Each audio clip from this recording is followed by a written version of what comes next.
Hello everyone, সবাই কেমন আছো? আশা করি সকলেই ভালো আছো। আমি তো খুব ভালো আছি। আজকে দিনটা হচ্ছে আমার কাছে খুব স্পেশাল একটা দিন। এই দিনটাতে আমার মেয়ে আজকে জন্ম নিয়েছিল। এই যে আমার মহারানী শুয়ে আছে, ঘুমাচ্ছে, কারণ ওকে খাইয়ে স্নান টান করিয়ে একটু ঘুম পাড়িয়ে দিলাম আমি যাতে রেডি হতে পারি সেই জন্য। তো এই যে বেরিয়ে পড়লাম ঘুম ঘুম চোখ নিয়ে ওকে। আর এই যে পুজোর ডালিটা নিয়েছে আমার ছেলে।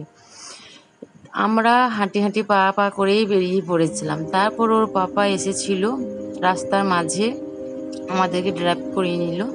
তো এই যে চললাম গাড়ি করে, হেঁটে হেঁটেই যাচ্ছিলাম। ওর বাবা দেখছে পুজো দিবে আজকে, সেই জন্য অর্ধেক রাস্তা থেকে আমাদেরকে নিয়ে গেল।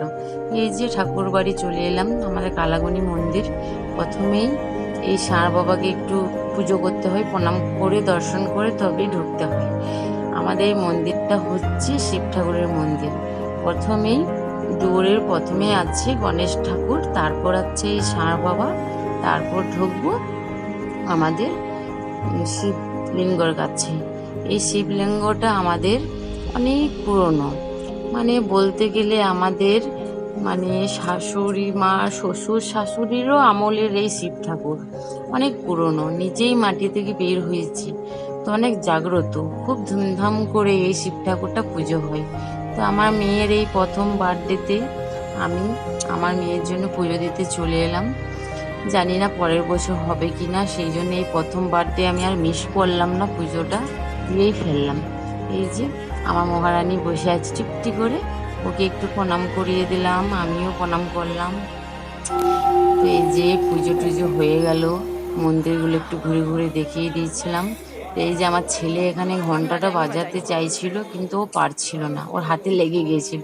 তা আমি বললাম দে, আমি বাজিয়ে দিচ্ছি।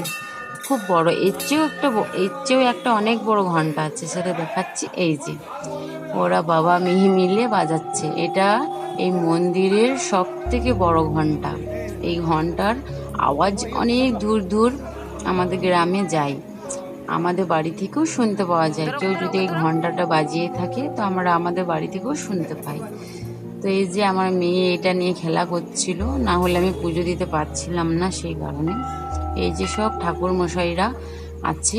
তো আজকে মন্দিরটা খুব ফাঁকা ফাঁকা ছিল। তো এই যে এবারে বাড়ি যাওয়ার পালা, পুজো টুজো শেষ। বাড়ি যাওয়ার সময় এনাদেরকে আমার মেয়ের হাত থেকেই কিছু দান দিলাম, দান মানে পয়সা দিলাম, আমার মেয়ের হাত দিয়ে দিয়া করালাম। বললাম আমার মেয়েকে একটু তোমরা আশীর্বাদ দিও, ওই জন্য অনেক বড় হয়। আর তোমাদেরকেও বলছি ফ্রেন্ড, আমার মেয়েকে একটু আশীর্বাদ দিও, মানুষের মতন যেন মানুষ হয়, অনেক বড় হয়।